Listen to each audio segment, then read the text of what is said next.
What's up, guys? How we doing? So MXGP, I am really enjoying this entire series. There's so much talent at the top of MXGP.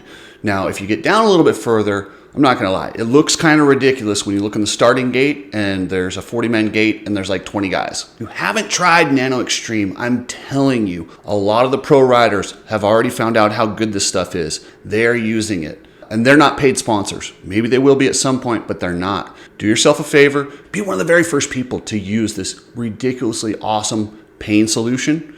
Head over to Nano-Xtreme, use code COOKSY and get free shipping. Do you have a big event this summer and you're training for it, but you're not sure if you're doing enough? Are you doing too much? What are you doing? Click the link down below, get a 30-minute consultation with Coach Rob. He will have you dialed in and performing at your best for Loretta's, Mammoth, or whatever it is you're competing in this summer. Thank you, members. You guys are all. So if you've joined up on the memberships, you automatically are entered to win the NIU QXi3 motorcycle that we're giving away in December. And don't forget, this month, all you guys are entered to win a 32-ounce bottle of Nano-Xtreme. I make sure the members get something every single month, and the big one at the end is the e-motorcycle. I'm telling you, this is the most fun I've had riding bicycles, dirt bikes, since I was a little kid. I love these things. And there's a problem with them here in Las Vegas. They're trying to ban them. Well, what's really cool about this NIU is it can be street legal, so you can register it just like a scooter, so they can't mess with you. Click the link below, check out their website, and as I get my bike and I start testing it out, I'll have a lot more information. You need people like me so you can point your fucking fingers and say, that's the bad guy. I will tell you what. Those MXGP races are gnarly. Those tracks are high speed, rough, muddy. I mean, this weekend, you saw everything. The qualifiers were run in like high speed, gnarly track. Then it starts raining. The first moto is a complete mud bath. And then the second moto, it like dried out enough to where it was almost like a regular moto. But it got so rough and nasty. I mean, when it looks that bad on TV, holy moly. But I'm telling you, a lot of it has to do with the paddle tires. I truly believe if they limited the height of knobbies, I think you'd actually keep these tracks. I mean, they're still going to get rough. It's motocross. That's what we do, right? But if you got rid of the paddle tire and just went to a limited knob height, you would limit the damage to the track. You wouldn't have these trenches. But needless to say, seeing those guys blast down those tracks and just sending these jumps, landing in like slop, like sliding out. I mean, it's crazy. The fact that these guys are able to do this stuff, I'll tell you what, the MXGP riders, it's almost completely separate discipline, but these dudes are savage, man, absolute savages. So in the 450 class, so Tim Geiser started out the season he wasn't perfect, but he was having pretty much a perfect season. He was riding so good. He had everybody covered. Roman Febvre was close, but Tim Geiser just had his number. Anytime Roman Febvre tried to do something, Geiser would just pass him and check out. Roman Febvre was riding out of his mind to just go at a pace that it looked like Tim Geiser could just cruise at. But then you enter the rookie sensation, Lucas Kunin. This kid is good. He is going to be the next superstar, the next multi-world champion. I hope he comes over to the United States because he will make some noise. The way this kid rides and his personality, he sure makes this GP thing fun. And I expected him to be pretty good in that 450 class, but I didn't expect him to be like this. Like, geez, he won 4 straight motos and 5 straight races if you count the qualifier heading into this Spanish round. You know, when the season started, the way Geiser took off and Febvre was doing good, I think Lucas Kunin went in there with, hey, maybe I can get some wins, maybe I can get second or third in the standings, and I'm just going to have a good, solid rookie season. Well, that has switched. Now, with the wins that he's had, and with Geiser hitting that landmine and being out for the year, that sucks so bad that Geiser's out for the year with that shoulder surgery. And he may be able to get back for the last couple rounds, but for all intents and purposes, the season's over for Tim Geiser. So exit him from the series, and wait a second, Lucas Kunin has a legit shot at winning this championship. You know, with 5 straight wins heading into this round, you thought, well, gosh, if he just keeps going, he could absolutely go on a run and bring back the points gap. Febvre had a pretty big gap. I think it was like 40-something over him heading into this round. And Roman Febvre clearly knew he had to stop the momentum. He couldn't let this keep going. He's a champion, a former champion. This guy understands you do not want to let this rookie go on a run that you can't stop. He put his foot down in Spain, and you could see he meant business from the qualifying race on. But he did make some big mistakes in the qualifying race, had it won, dumped it, handed it over to Lucas Koenen, and then he dumped it. I'm like, oh man, come on guys. Jago Geets took the win, and that was an unlikely win. He hasn't done much all year. He's been very quiet, and he didn't back it up in the motos, which kind of sucked, but he got a qualifying win, and that's huge for Jago. Yes, it was kind of handed to him, but he was riding so good. Like, he was right there in the mix when both of those guys went down, and they went down in separate incidents. But one of the wild things about MXGP is, they have this 2-day format or 3-day format in some places where they practice, qualifying race on Saturday, and then Sunday they do the motos. Well, overnight the skies opened up, and that track was an absolute quagmire in that first moto. But Febvre did exactly what he needed to do. He got out there and just dropped him in the first moto and really established himself as, you know what? I'm shutting you down, rookie. I am going to get this championship. I'm a veteran. You might be on a run, but I'm going to stop it. And he looked like the second moto, so it was weird, these conditions. So in the first moto, it's a quagmire, but that dirt was so weird. It like sucked up all the water. I don't know if it was like glacier-like or what, but that second moto was not really a mud race. There was a few mud lines off to the side, but for the most part, the track had dried out and wasn't that bad.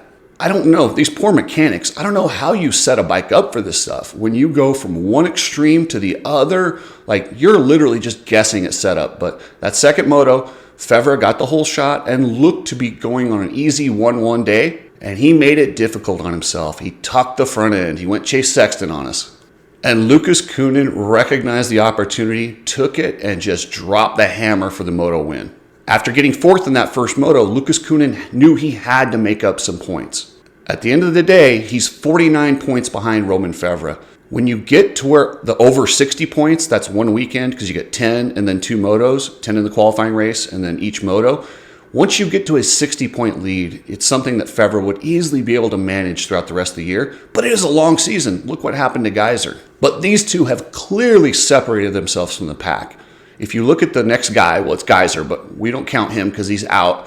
You look at Glenn Koldenhoff in 4th place, over 100 points down to Romain Febvre. So it is clearly a 2-man race in that 450 class. And that's kind of, Lucas Koenen's dealing kind of with what Chase Sexton dealt with here.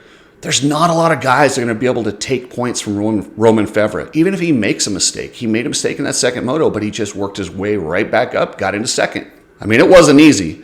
You get guys like the big man, Ruben Fernandez, out there fighting. And by the way, shout out Ruben Fernandez. What a great ride. He was down hard in the qualifier on Saturday.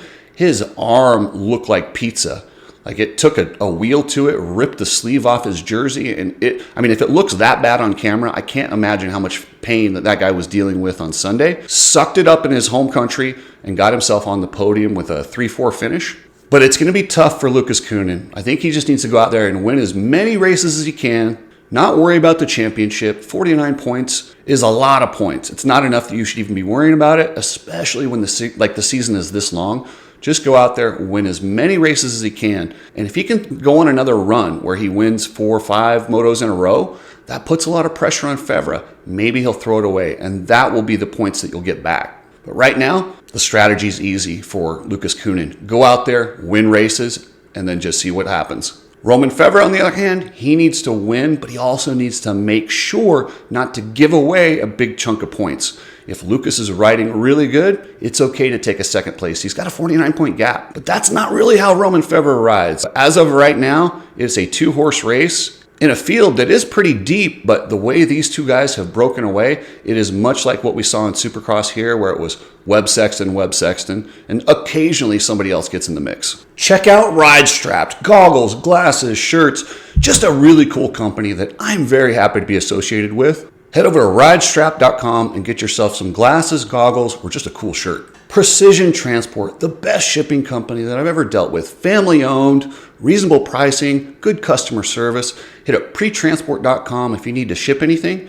And I'm trying to work a deal where hopefully they'll be shipping out these NIU electric bikes. Alias MX gear. So I got word the 2026 stuff. I know a lot of these gear companies are panicking because of tariffs and what have you, but it sounds like the Alias gear has cleared. They're good to go, and they will be landing here pretty soon. As soon as the gear arrives, I will let you know, and you can get it ordered because it will go fast. AliasMX.com. Man, that MX2 class is so competitive. It is like the complete opposite of the MXGP class. You got about 8-9 guys that can win on any given day, and they're all fighting. They're all under 23.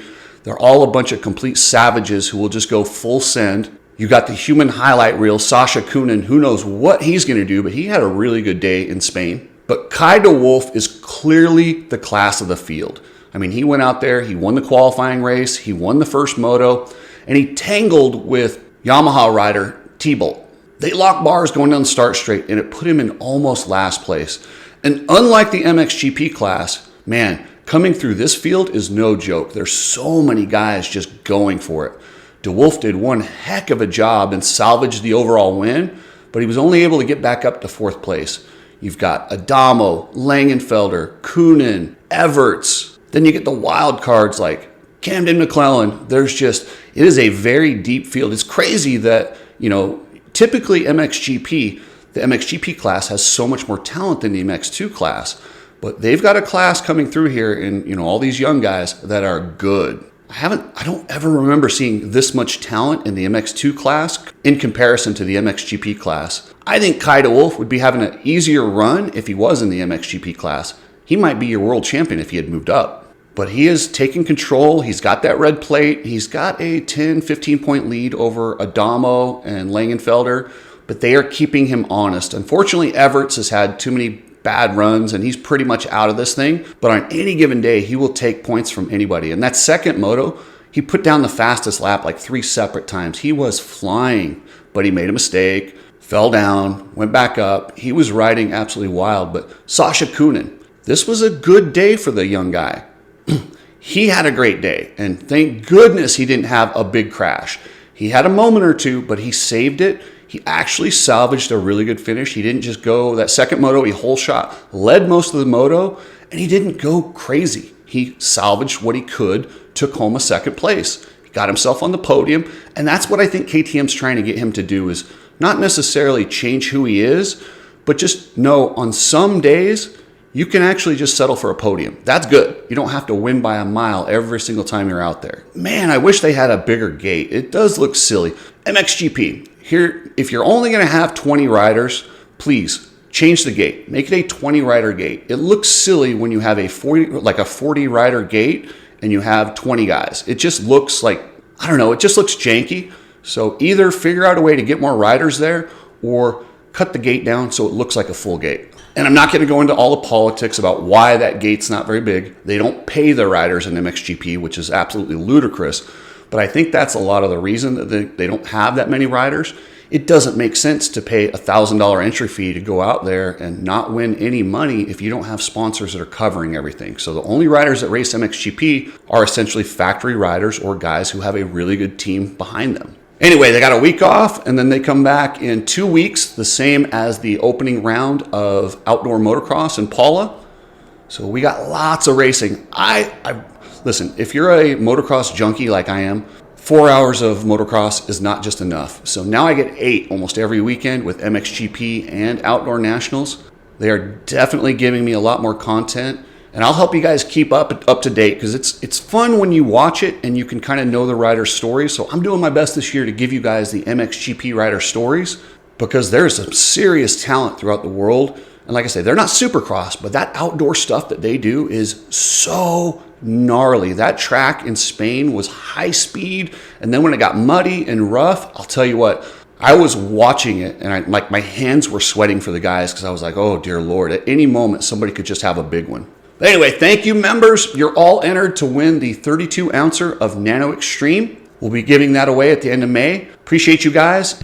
So typically, this is the part of the show where I would play the outro with Moto Jones singing about P. Davey, but he's had some sort of a meltdown. Brian Brock is the guy. He lives in Oklahoma, I believe Broken Arrow, Oklahoma. Brian Brock is Moto Jones. I don't know what happened with him, but he went a little loony on us, and after giving me written permission that I could use his song, He went and filed a copyright claim. I have no idea why he's so upset.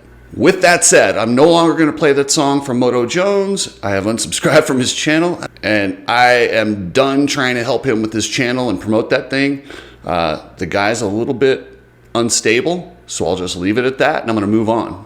But what I want to do is have a contest. So if there's anybody out there that has any ideas for a good outro, let me know. I'll put together a prize pack for the winner. So anyone who comes up with the best outro, and kind of like what I had before, anything that's fun, unique, and if it helps you promote your channel, let me know.